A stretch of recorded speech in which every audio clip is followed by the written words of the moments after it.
be here now. Just be here now.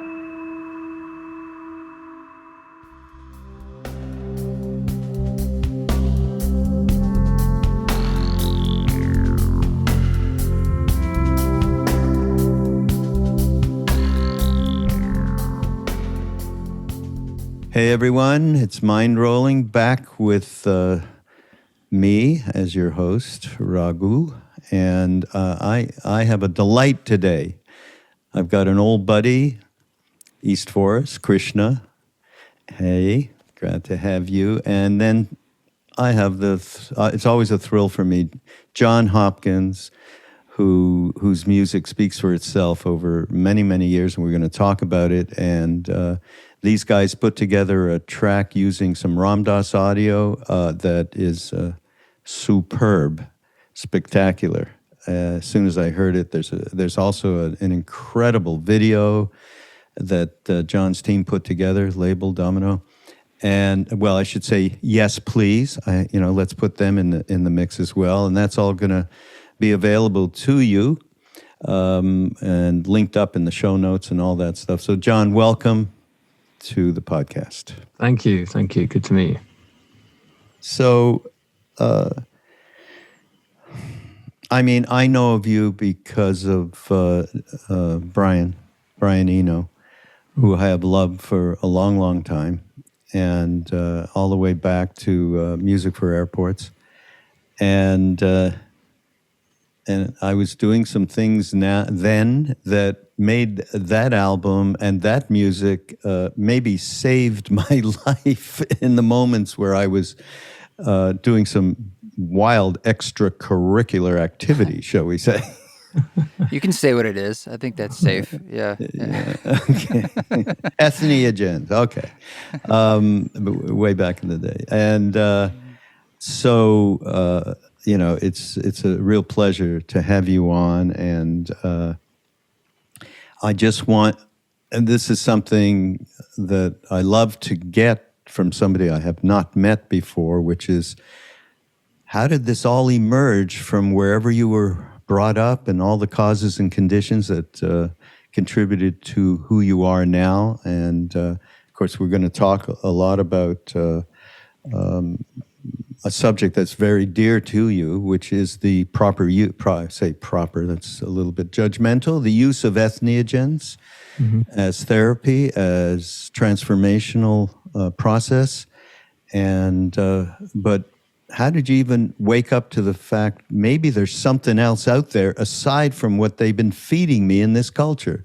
So yeah, just talk a little bit about how you came up and where you're from and all that.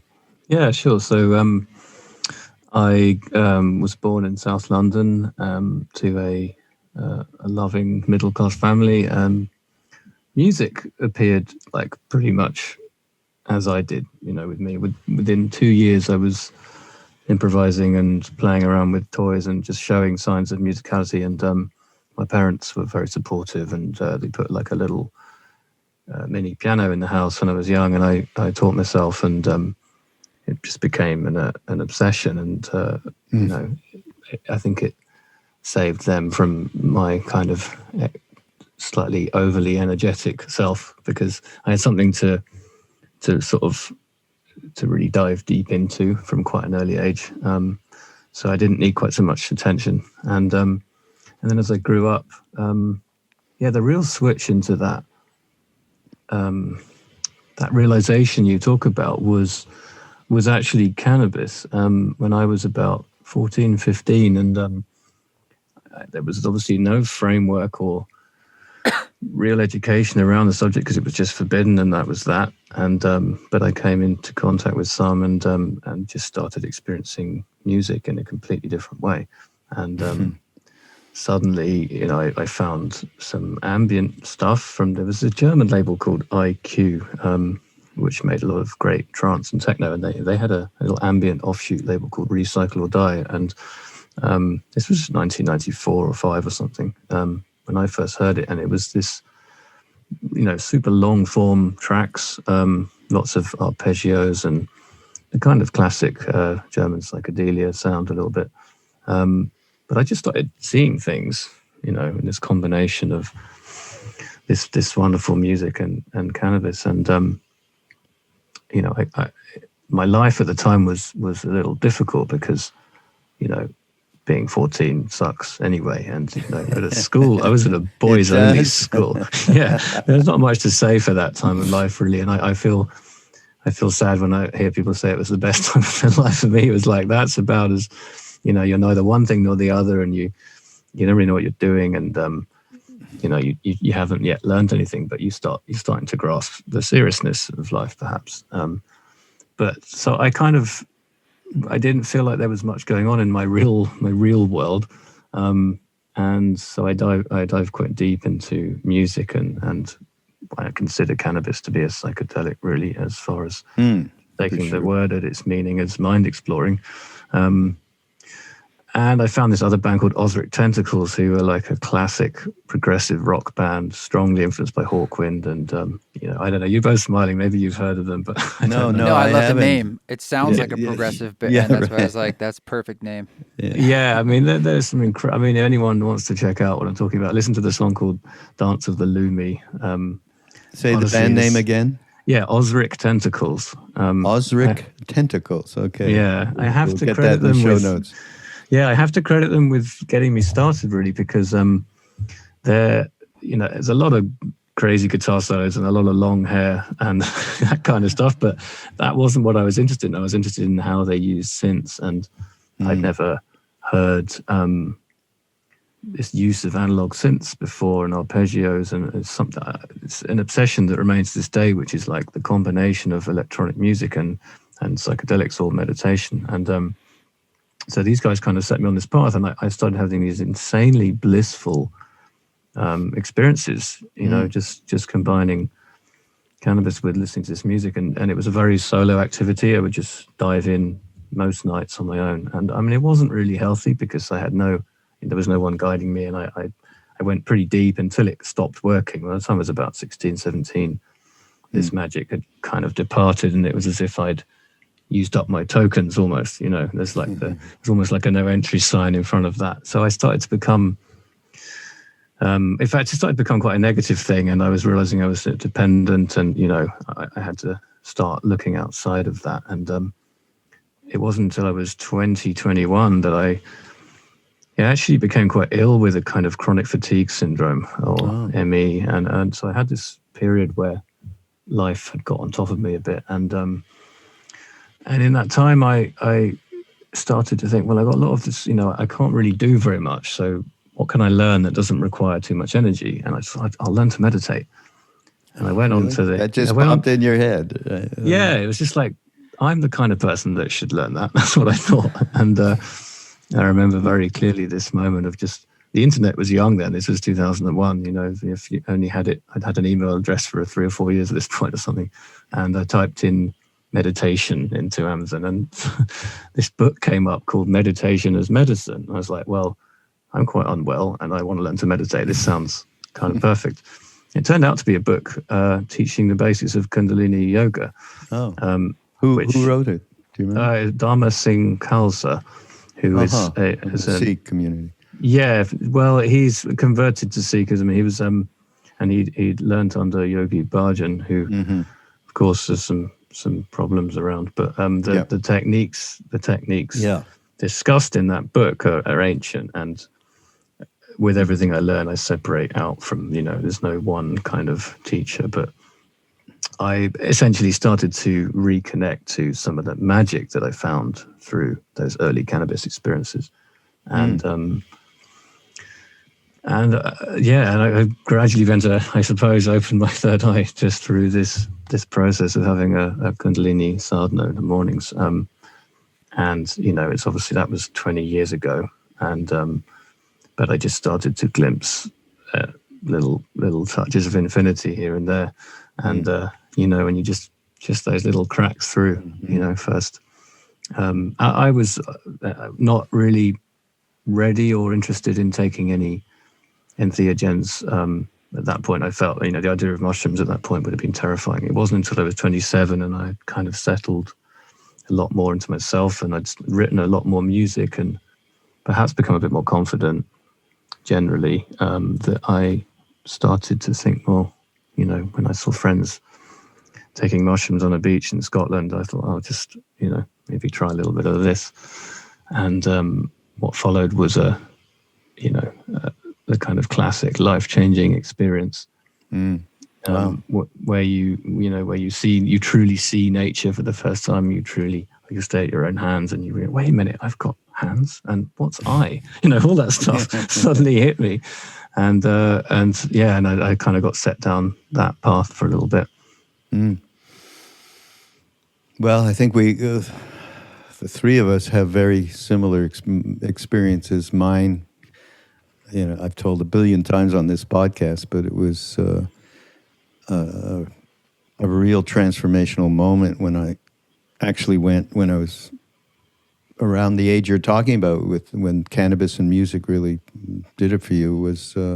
I was around that same age, more like 16, maybe 17, but it was John Coltrane playing with his quartet, and then he played my favorite things on the soprano, and I had that moment into the crack, the gap opened up for me, and music was always the dearest thing for me from a young age. I just didn't have the discipline like you did, both of you guys, to really learn an instrument and so on. You know, and I ended up being involved with music and producing and stuff like that. But yeah, right, Krishna, with you, I can't remember if we talked about it, but yeah, music, the transformational quality that hit way beneath the currents of whatever we thought we were at the time. Yeah. Well, it's making me think, I'm trying to remember too. And I remember there was different music that kind of hit for me hard early on, even like things like Bill Evans. I was really into him for a while, jazz guy. But I do remember some early experiences with music aligning with mushrooms in a very particular way that was a really big influence on what I do today. And there was this Israeli choreographer I met back in graduate school, and then when I was living in New York City, she would stop by randomly because I lived like in Soho in this tiny apartment, which means everyone's going to stop by to use your bathroom, you know, because you're like in the city. And she stopped by once, and she was in the bathroom, and she'd just been to this music store up the street near Astor Place called Other Music that I don't believe is there anymore, but they always had all this interesting international music that you couldn't find anywhere else. And of course, this is way before Napster or even, let alone iTunes digital music. And there was this band, this CD she had called Merz. It was this German, I don't know, this little like instrumental project. And I ripped the CD while she was in the bathroom and copied it without her. I don't know why. And then it actually became this really seminal record for me that I just kept listening to over and over again. And there was this one time I remember I had psilocybin in my system. I just got into this concrescence of this place of meaning and music and the medicine. And yeah, it was very powerful. But, you know, other experiences since then, but I do remember that first one. I have to, just thinking, John, about what you said, that it was later on when you were 27 where you actually started investigating entheogens, starting with mushrooms. And you said, I may not be quoting you exactly, but you had felt that you had a real base, formed a wholeness within yourself, and I may be extrapolating a little bit, before you actually went in and delved into entheogens, psychedelics. And I just think that when you said it, it hit me as something that's a great advisal for anybody out there who is considering doing any kind of psychedelic experience, and to do it without. Well, Ram Dass talked about we had a whole movie called "Becoming Nobody," and it was you cannot become nobody until you become somebody. And I think that's a little bit of what, in a different way, you're saying the same thing, and it's a good advisal, I think, for people. You get centered in your being and feel a real connectivity with who you are as a human and who you are, what your purpose is in this life, et cetera, et cetera. So I just really love what you said there, and I think it's really important. Yeah, I mean, I think as well, I would put a lot of that down to the process of learning how to breathe in a meditative way, and learning the importance of a mantra, or just learning to sit with yourself.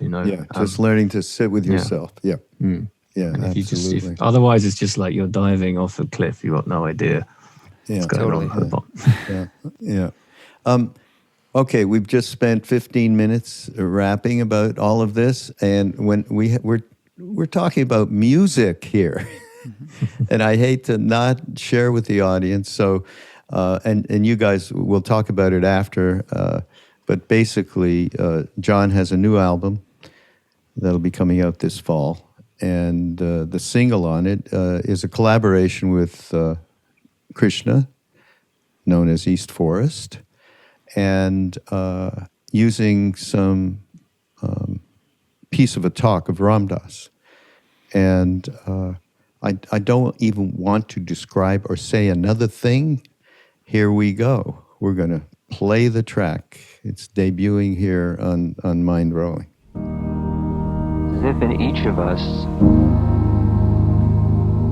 there once was a fire. And for some of us, there seem as if there are only ashes now. But when we dig in the ashes, we find one ember.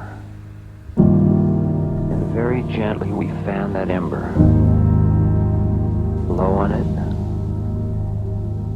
It gets brighter. And from that ember we rebuild the fire.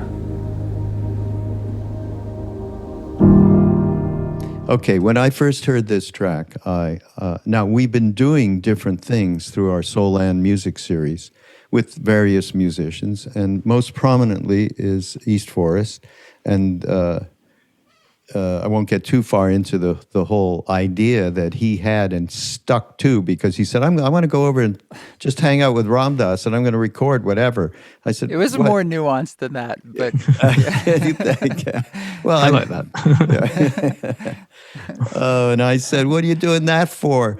He's got aphasia. How the hell is that going to work? And he can't explicate stuff the way he used to. Here, I'll get you also. Nope.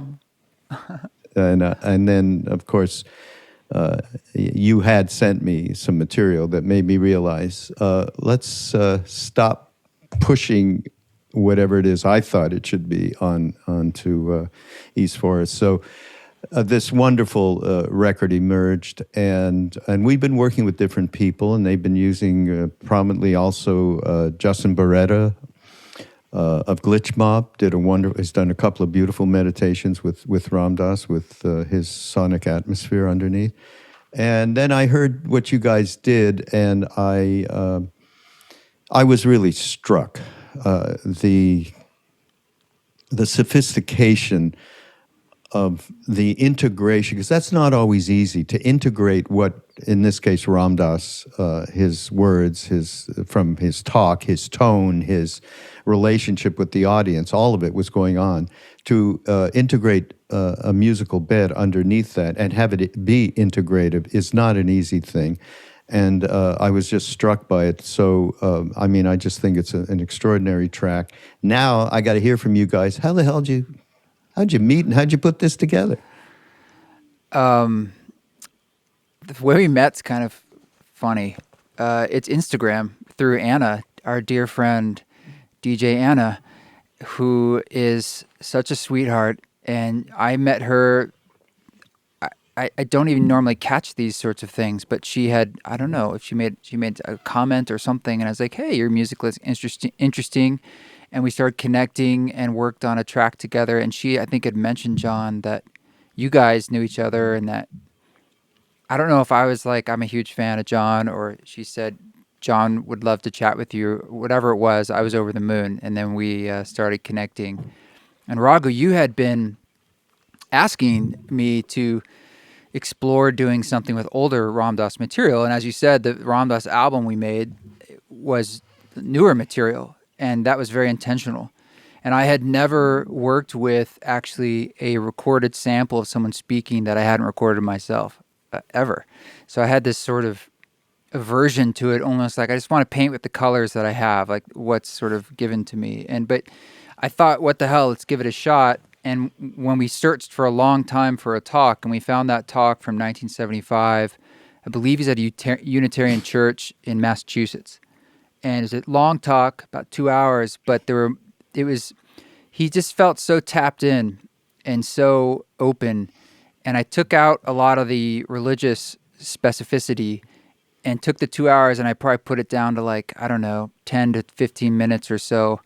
And John and I have been talking, and it really felt like if we're going to bring on someone to help with this and expand it to more audiences in a different voice musically, I couldn't think of anyone better than John. And so I sent him that talk and the idea, and then he went to Scotland, I believe, and said yes. Did you cut up different parts and put them together, or did you take I never asked you this before, and I don't know the answer. Or did you just take an excerpt? I don't think. Well, I think I did the first cut, which is fairly drastic, and I even did some. I never told you this, John, but I did a lot of treatment to it, like denoising and stuff. And in retrospect, it's like I probably could have not, so that you had more latitude. Maybe you wanted more high end, and right now it is what it is. But then you cut it, and actually you put stuff back in, if I remember correctly. Oh, really? Yeah, you added. Well, I made various cuts. I kept shortening it, and then you made a really wonderful decision to like kind of say, I think these sections need to be there. It needs to be a little longer. Yeah, I mean, something I should point out is that I work in such a strange trance-like way that I often don't remember the origins of things. Particularly with this track, it was like this thing wrote itself. It was so beamed in. But yeah, I remember I think you sent definitely a longer file and then some shorter bits. And then I think I'm just such a big believer in just getting the audio in front of you, and what tends to happen first these days anyway, for some reason, tends to be the right thing. And there were sections in there which just to start with that first line, beyond all polarities I am, it was as if for me that was always the start, even though it wasn't. But musically that just had to be the start. And Krishna had recorded some wonderful other parts as a starting point. I love to bounce off things, so whenever I'm about to collaborate with someone, I ask them to, if they're open to it, just to, jam something out as a starting point. And whether I use all of it or not is unknown at that point. But he did these incredible vocals, which I immediately soloed and just put in this huge reverb, and that's what you hear throughout the track. And I sing along with them a little bit myself, but it's mostly him. And actually, just to talk a bit about the treatment of the voice, I love what you did, because I'm very much of the view that this track has turned out exactly how it was supposed to. And me and my engineer, she really worked quite a lot on the sound of that as well. I love the tapey sound of it, but it isn't, and I love the fact there's still some noise left, and there's a few coughs in there. You can hear that there's an audience as well. Yeah. And I don't know, we tried quite hard to remove, I think there's 2 audible coughs. I tried to remove them, and I was like, no, they're supposed to be there. This is the little check-in with the fact that he's talking in a room of people, and it's beautiful and it's real. And on the album, it's the last track on the album, and there's a lot of I love using layers of noise of different types, some natural, some unnatural, and it just felt like this talk. The sound of it is just exactly how it's supposed to be, and we tried to make it, just trying to make the voice. I think it came out slightly higher pitched than he actually spoke it, so I dropped the pitch down a bit from the tape.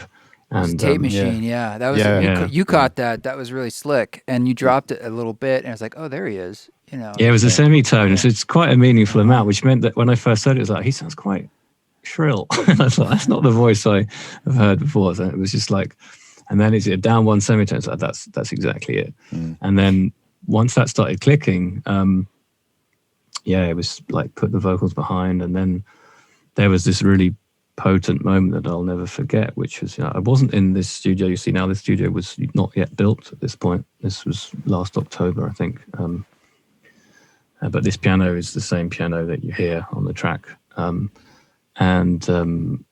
was just like, I had this feeling that as soon as it started playing that first take, that would be it, and that's exactly what happened. So I had the talk playing in my headphones, these headphones, and it's like, I don't know what chords are going to come out. I'm going to wait until it feels like it's time for a chord, and that was that, and what you hear is what came out. So it was like a strange kind of interplay between a talk recorded many years ago and something happening there and then. And I've just learned over the years, particularly when making this more spiritually inclined music, or like fully spiritual music, that if it's right when you start, then don't mess around. Just go.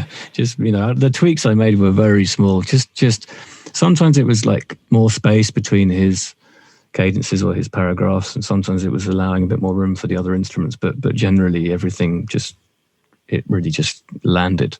So in a way that I perhaps haven't experienced before. And you know that when you hear it. I mean, as soon as I heard the song for the first time, the track, I said it before, introducing it, whatever, the integration of it is absolutely phenomenal. And you get, I pretty well knew you guys just went into I didn't know, what you're doing now and telling me the construction and so on. But it was obvious that the integration was immediate, and it was one of those things beyond I'm doing anything. It was one of the first times I also had rearranged Ram Dass. I kind of had this golden rule with the original record. It's like, well, I'm very careful about the order that he said something in. And when we were in Maui recording, it was so concise what he said because of the aphasia and his age. It was really, there wasn't a lot. It was just perfect. But with this talk, there was so much, and it really became like there were kind of three different ideas in that talk that we are in the song now, and it was sort of like moving things around, deciding like what should be the opening line, and what's the through line, and that was a whole different sort of editorial hat to put on that I was sort of not comfortable with, but it needed to be done because I think one of the great things about working with Ram Dass and his words is finding in some ways the smallest parts to get the point across, give it the spaciousness to land and the music to swim around that, and not for it to be too much or too loquacious. And so that was an interesting challenge on this. And Jon, I thought you did just a fantastic job of supporting, the meaning of what he was saying. Yeah. And there was, appreciate that there was no conscious thought applied to that, and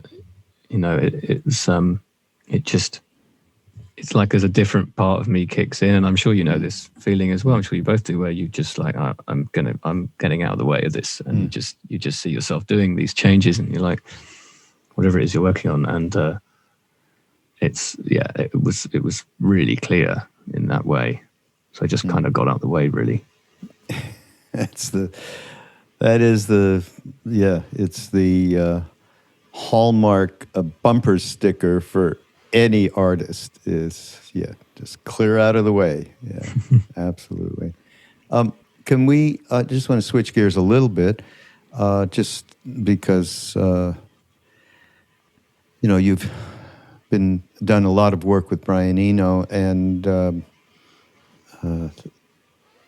how did that all come about, and what was that like, and so on? I'd like to hear a little bit about that part of your life. Yeah, sure. So this was, I think I was 23, and it was one of the great synchronicities of my life. The first really clear one, actually, was a guitarist friend that I have known since I was 13, called Leo Abrahams, who's on almost all of my albums, and I've collaborated with on scores and just so many things. He's honestly one of the best guitar players I've ever heard, if not the best. And he was trying out guitars in a guitar shop, just playing quietly to himself, not aware that there was anyone listening in. And it turned out that Brian Eno was standing behind him, which is It's good unusual. it's good he didn't know, you know. Exactly. And Leo had no idea, and he just kept playing. And it was precisely, the way Brian tells it, was precisely because he wasn't playing anything flashy. He was playing something really restrained and beautiful, incredibly eloquent. He was moved to introduce himself, and Leo was obviously like, you know, I know who you are. It's amazing. And so they started playing together in Brian's studio, and after a year or so of that, sporadic jams they were doing, Brian said to Leo, is there anyone else you might invite into this situation and maybe would work well playing with us? And Leo was kind enough to think of me, and we'd been improvising together at this point for 10 years, and we'd been in a band together for an artist called Imogen Heap. That was my first job. Oh, yeah. And she's absolutely wonderful musician, and so we had kind of quite a very long history of playing together even then. And so I got this call from Brian, and he asked me to come in and play with him, and the improvisations from that went on to form part of his album Another Day on Earth, which was, I think, then came out in 2005, which was his first vocal album in decades, I think. And then, we just went on to do a lot of other stuff after that. And the experiences, you know, I think the last time we played together it wouldn't have been last year, but 2019. So, I mean, it's been very regular. It'd be the odd year where we didn't do anything, but, you know, he brought me into to work on the Coldplay albums that he worked on, and that relationship has been long and amazing as well. Changed my life in many ways. And, you know, we released an album on Warp Records in 2010 called Small Craft on a Milk Sea that came from 2 weeks of improvisations between him, Leo, and myself. You know, so there's a lot of stuff. We did live shows in Sydney Opera House, fully improvised with. Can you, John? What's the name of that record again? Small Craft on a Milk Sea. I'm not familiar with that. Okay. You guys make sure you get them in the show notes here. All of these links, and you know. I want to listen to it. Yes, I mean, there's some it's a very kind of polarized album. There's some very edgy, kind of tense stuff on there. It's all very filmic, but there's some very, very beautiful melodic stuff as well. And, you know, you can hear the three of us truly exploring things without any time constraint, you know. So there's this wonderful thing for me, because when I'm writing music, it's a very intense process, and I do everything apart from, you know, I have help with the mixing from my engineer and little things along the way, but essentially I control everything like a freak. And with Brian, you just get to turn up and improvise for days and make loads of music very freely, and then he takes it away and turns it into something, and it's always, by the time you hear it, you're like, I don't even remember playing that, and it just feels quite... That's awesome. Yeah, it's an incredible privilege, really. Yeah, beautiful. You know, and of course, and that album, the Coldplay, Viva La Vida, that you co-produced that with Brian, is that correct? Yeah, so this is another thing that came from that. I wouldn't say I co-produced the album, but I co-produced 2 of the songs on it, the opening and the closing song. And the reason that credit came about was because I played Chris a track of my own called Light Through the Veins, which wasn't released at that point, and it came out in 2009 in the end. But we were working on this album in 2007. I think I was 27, and I just had this feeling that he would love this track, and he really fell in love with it and wanted to sing on it and open the shows with it. You know, so this was all like a huge life change for me, and it's incredible to get the support of such a talented songwriter. You know, to bring obscure artists into the mainstream briefly like that and support them. And I opened their shows for them. I just did loads of stuff back then, and you know, we still work together to this day.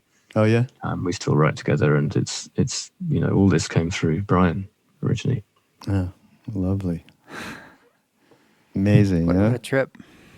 Yeah. Fortune. Oh, but that's the way things turn out. It's like the way you put together this song with East Forest and Ram Dass. the natural emergence of it and the flourishing is hopefully it gets translated to all the different parts of our lives when we all have that kind of a moment, no matter what we do. Yeah, it's a beautiful thing. I also I wanted to play another track to give people an idea of some of your other work, and the one you did a record called Singularity in 2018.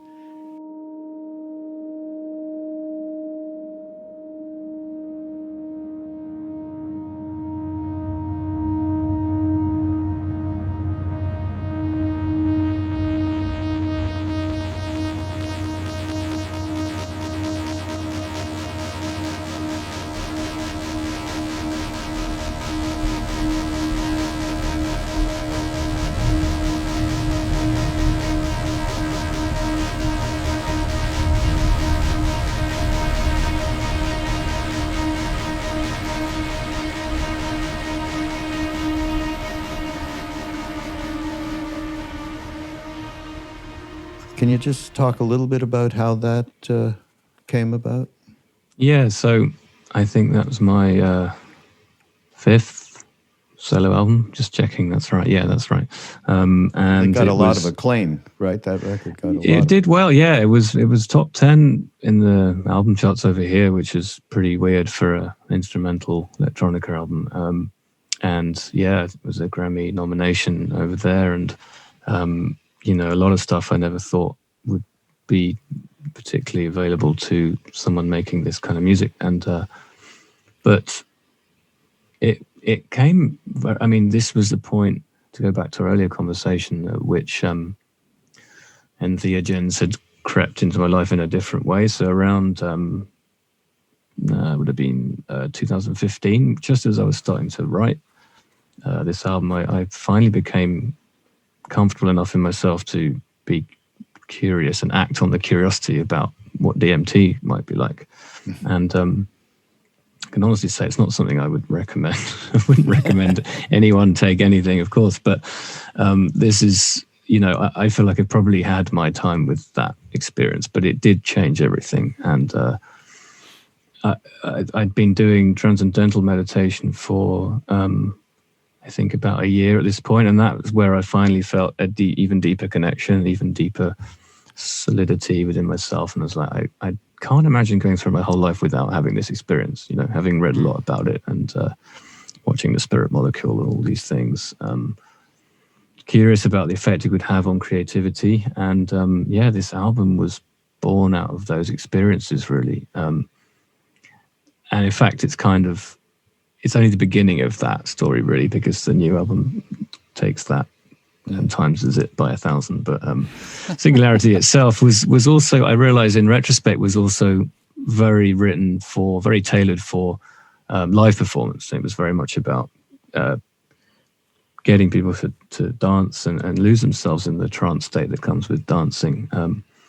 And there were some quite big, catchy, danceable tracks on there. And that, it was a lot of hard work to make that stuff work, and to still feel like it had that spiritual kind of that message running through it. And there's almost a battle between the technology, like actually trying to make that stuff sound fluid and work when the reality is that you're moving tiny things around on the screen, and it's not doesn't feel very magical at all times. But that's my relationship with that kind of drum programming. It's complicated, but there's some very quiet moments on the album as well, and so I like the idea of just almost taking those rhythmic structures like as a sort of a framework as a canvas almost, and then you can paint what you like on that. You can be transmitting the same stuff, using that as a framework.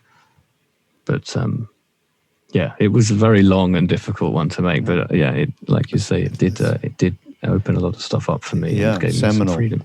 Yes, very much a seminal record.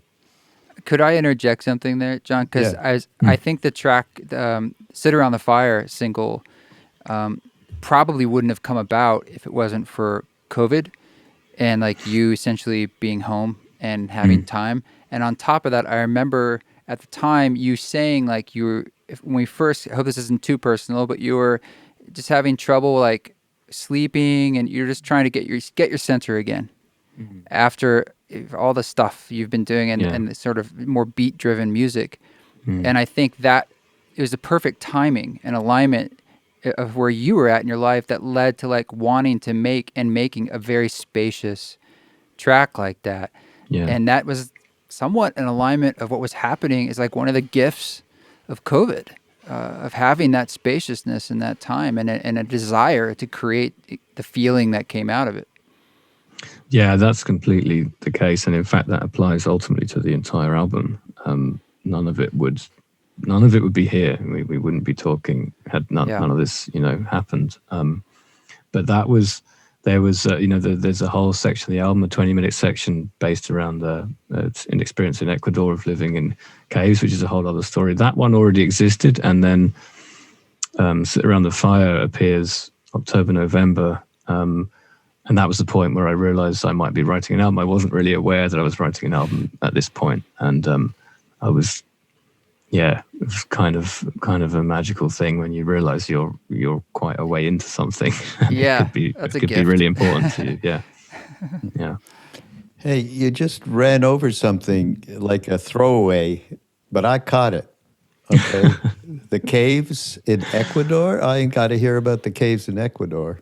It's pretty incredible. I mean, I think so. Really, the genesis of this album is that trip I went on in 2018. So it was the year the Singularity came out, and I was invited by my friend Eileen Hall, who did the beautiful artwork for the album.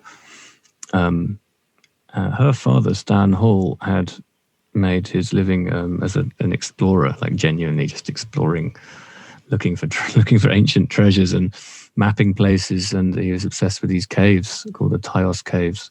In the high altitude parts of the Amazon in Ecuador, and Eileen is very keen to carry on his legacy and keep. I think that the idea behind this expedition, which involved me and a neuroscientist called Mendel Kalin, and photographers and artists and guides and tribes people, and it was incredible. To meet people from the Shuar tribe who live in that area and have been, I believe, having ayahuasca ceremonies in these caves for many years. They were our guides, and the idea was that we would go and live in these caves, which is a 60-meter drop down. That's the most terrifying thing I ever did. I didn't think about that bit in advance. Just like, okay, this is what's happening. And the idea is that we would generate art and music and science really as well, neuroscience, about the effects of living in a cave on the brain and on consciousness and on meditation, and try and shine a little light on this place in our own small way, with the hope of protecting it from the usual kind of threats that these places are under, these sacred places, mining and so forth. So I went down there, and my friend Mendel, who I mentioned, did a lot of field recordings. And so my job was to be down there in order to not to write anything down there, but just to absorb the atmosphere and to meditate on it, and to return and make a piece of music. And because of all the aforementioned touring and stuff that came with Singularity, I didn't get the time to really sit with those recordings and devote myself to this project until 2020 as well. So I think it was June, and I hadn't written anything. I was totally burnt out, and obviously, like everyone, was having a very anxious time. And I was just like, I had this brainwave one morning. It's like, I think I'm ready to write that Ecuador piece. And then, in much the same way as the rest of the album, and also very much the same as Sit Around the Fire, this thing, I just put these field recordings into Ableton, my production software, and started improvising over them. And once again, it all just came, in an absolute flood. And within 2 weeks, that whole thing was done. That's 20 minutes of music, and it's not a simple piece, but it was writing itself. And it was like, never have I felt so much just like a vessel. This place was pouring its wisdom into the sound. And this is, this makes up most of the first half of the album. And yeah, it's incredible hearing it back, because I don't really remember any of the techniques involved in writing it. It's like, oh yeah, that's what it felt like to be there. That's all I can say. That's the spirit of that place. So yeah, that was really You haven't shared that with maybe you did with Krishna. But I mean, I heard it in an early form back when we were recording, I think, and it was actually an interesting influence because look, I'm quite partial to field recordings and how they capture a sense of space. And so the fact that it was the central element was this extremely space-specific recording was amazing to me. And I dove in deep on that one a few times. I still have. I love the feeling it has. It has a really beautiful feeling. It's sort of this ethereal expansiveness. Yeah.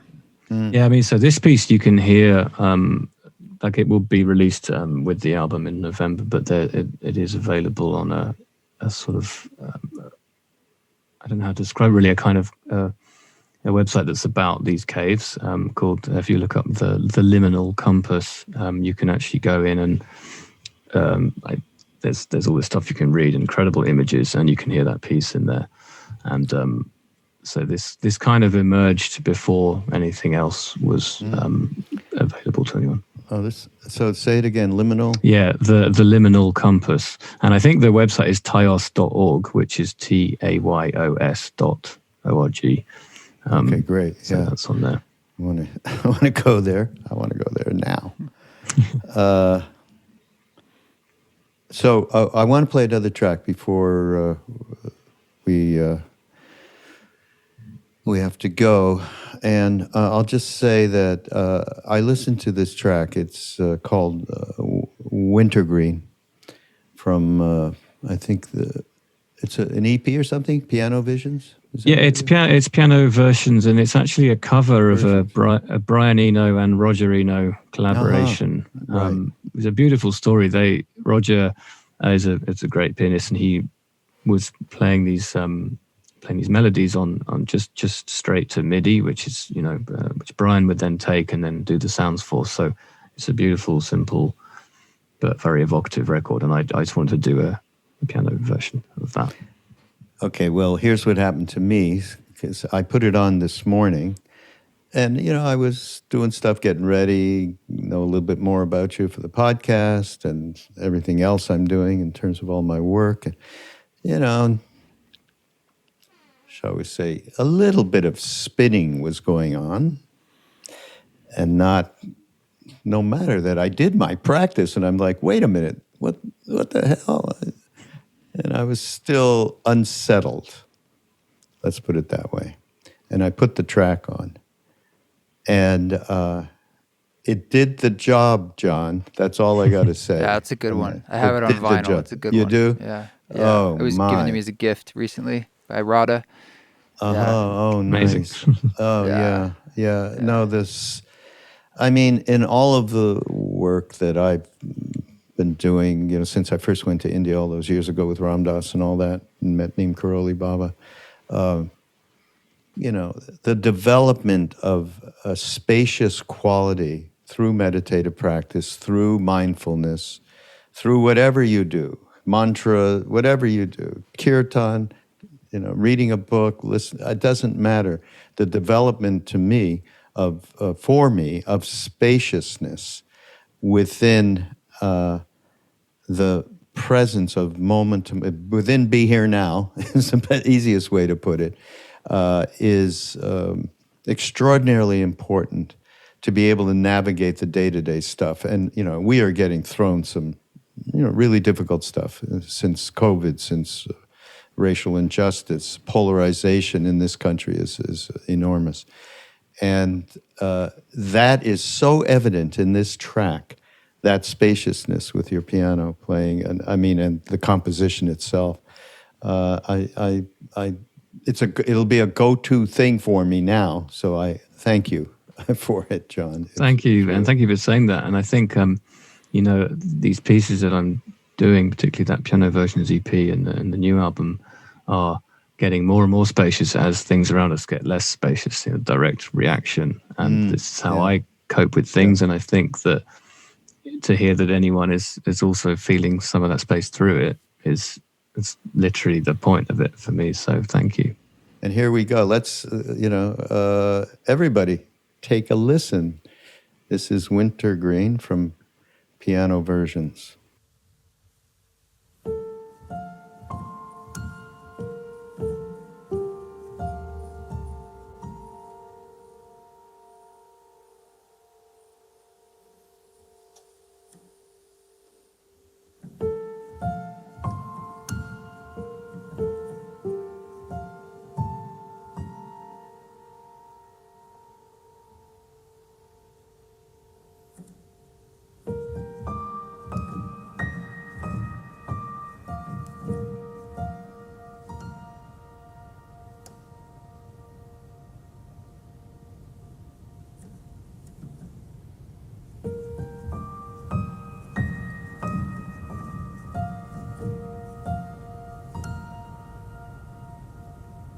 Well, I think everybody listening or watching out there, I think you get what it is that I meant when I put this on this morning, and it just turned around my moment.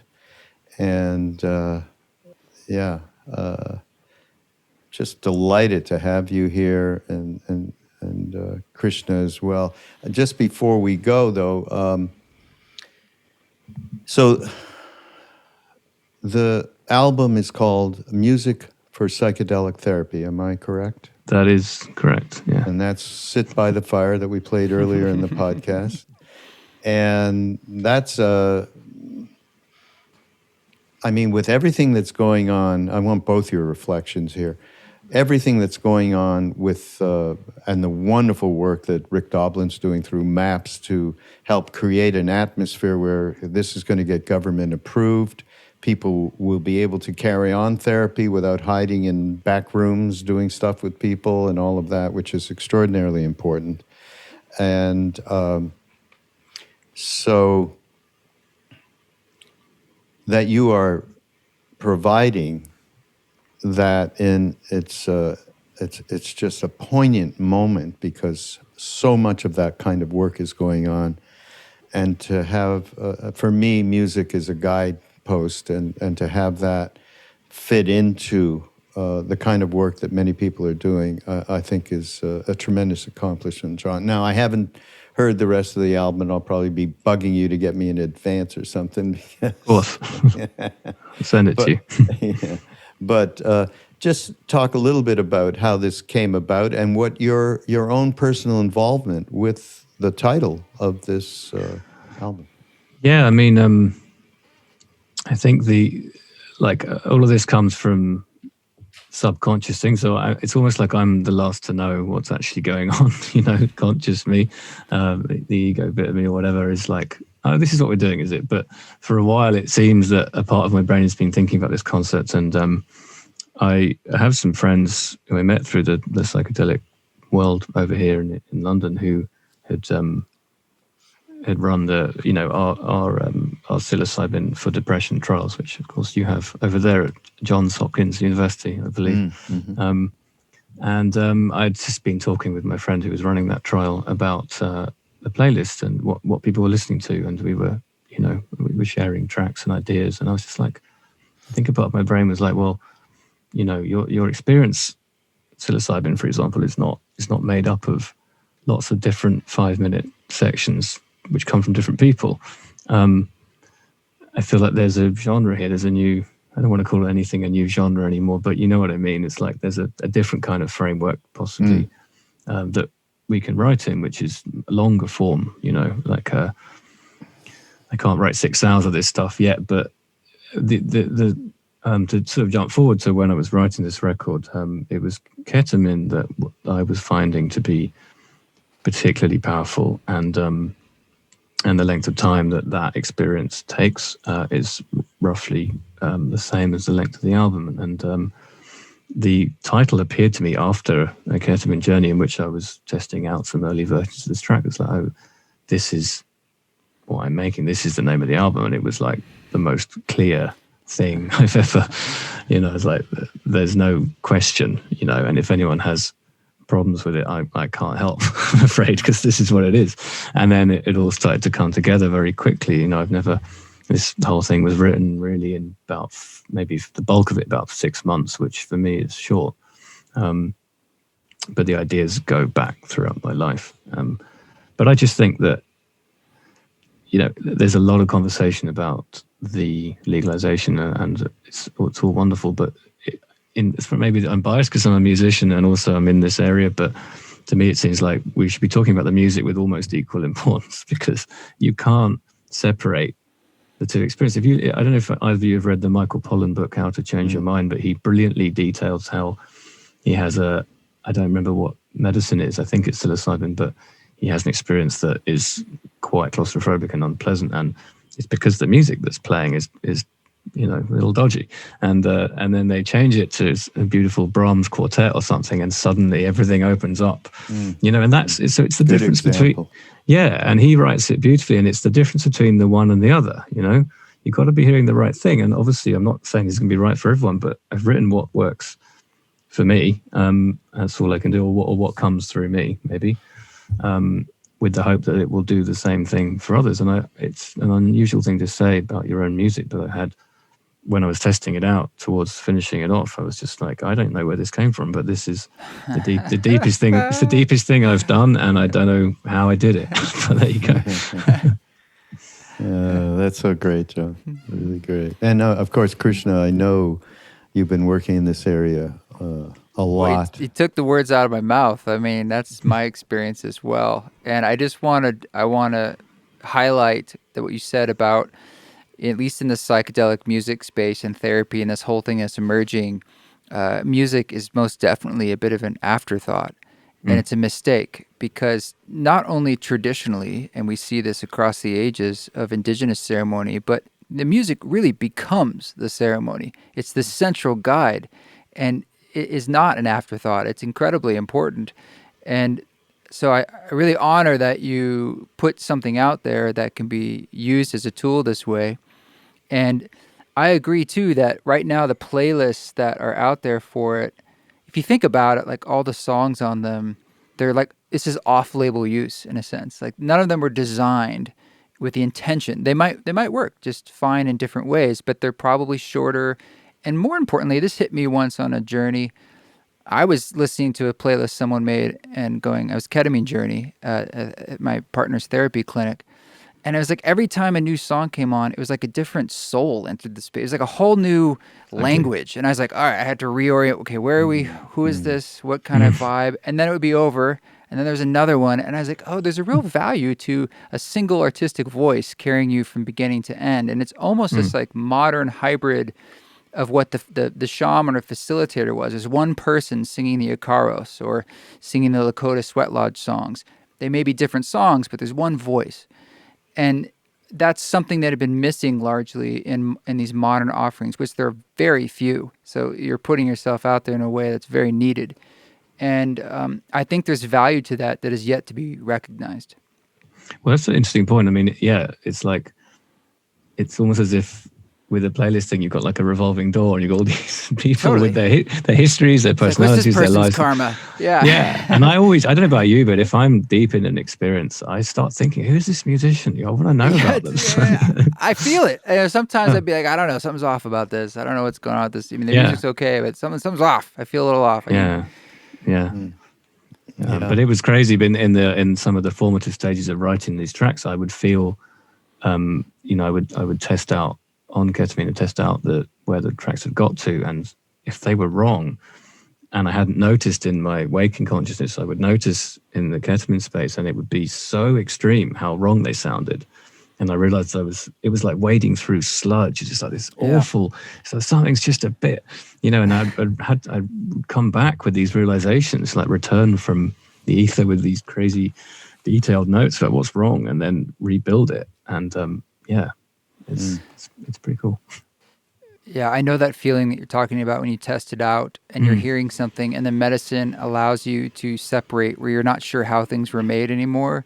And then it's almost like this this bizarre experience of like yourself speaking to yourself, but in a way that feels, it's the parts of you that are all of us, like the larger parts of us. And it's like much bigger than the self, the smaller identity. And you're just like, what is this wisdom that comes through that I don't even know how this happened? Yeah, and why can't it be there all the time? Yeah, That's the other thing. Why isn't my waking life a bit more wise? Which leads me to remind everybody about why did Ram Dass go to India? Because he kept coming down. I mean, he even went, I was just talking to my friend, Ramesh Das, who co-wrote the memoir that we just put out of Ram Dass earlier this year, being Ram Dass. And there was one stage at which they were in Millbrook, and actually Leary wasn't there, but a bunch of them that were living in Millbrook went into a room with a pile of psychedelics, of all, from STP to DMT to acid, all of it, and just kept seeing what's going to happen. We could break through so that you wouldn't come down. Well, they ended up actually mostly after a while, no effect. you do it just zero. And they ended up like in a bickering war between them. Some bullshit. It was like absolute. And that led Ram Dass. That was part of what led him to go to India looking for a map of consciousness, because he could not believe that, or he couldn't believe it. He just kept coming down. He didn't want to come down anymore. And so he got there, and there's, of course, the whole story of giving that acid to Neem Karoli Baba, who eventually said, this is good for beginners. It gets you, he said, it gets you into the room with Christ for a couple of hours, but then you got to leave. So eventually best to love everyone and serve everyone is what he said. But I would say, and we're talking, all of the conversation that we've had here, and I don't want to act like the school monitor here, but at the same time, Ram Dass in particular, and Leary's thing about set and setting for any of these experimentations that any of us do, and particularly if you're just coming into it. And as John said earlier, he found a foundation that he was comfortable with inside himself before he started experimenting. That's extremely, extremely important. And so is, if you're just moving towards this kind of experimentation, being with someone who's had some experience and a loving, an unconditionally loving being that can be your foundation and help pick the right music even, and that's, setting. And so this is just... I would be at fault, I would say, for if I didn't mention that this kind of care needs to be taken with these entheogens. I won't say any more. And that to be said, Music for Psychedelic Therapy, your album, there's nothing to say that can't be used off-label in itself. You don't need to be on psychedelics to journey with it. It could be just listening to it and breathing alone is quite powerful, let alone whatever else use. And I think that's wonderful to remember that it's music. It's beautiful music that's thoughtfully composed like any other. And some people like put things in a category as if that now makes it just for that. And I disagree with that entirely. Yeah. No, I appreciate that. And for me, it's like broadening the meaning back to what psychedelic means, mind exploring therapy. And for me, that you could just be lying there, it absolutely. So I hope that it will be taken in that way. Well, this song Wintergreen that we talked about a little earlier and played did that for me in the moment. Okay. Absolutely. And whereas whatever meditation I was doing a little earlier than that did not do that for me. It couldn't let go. Music is such a beautiful way to let go. I mean, let go, let God, the bumper sticker says, right? Hey, thank you so much for being here, both of you, John and Krishna, East Forest, and everybody. Of course, we have we'll have a bunch of links to put in there, and the guys that put the show notes together will do that. And of course, we haven't mentioned, we should, maybe we sideways mentioned the video, which was done by a group called Yes Please, arranged by John's label. And expertly done. I mean, we work with them a little bit and gave them material, but basically it's this beautiful animation of the Be Here Now brown pages, and this is going to be a central part of our 50th anniversary of Be Here Now, and the celebration that we're going to do in Los Angeles in October that Krishna is going to be part of. John, we don't know if you'll make it here. We're sending the jet for you, buddy. But, yeah, Don't worry we'll about see. it. Yeah. We'll see. Yeah, you'll have this all accessible, and enjoy. And again, you guys, thank you. And this is Mindrolling on Be Here Now Network. Go to BeHereNowNetwork.com and take advantage of all the glorious podcasts, including our new Alan Watts podcast, which is, of course, Alan is spectacular, was close to Ram Dass, and it's kind of a thrill for us to have him along with the ride. And we'll see you next week. Namaste.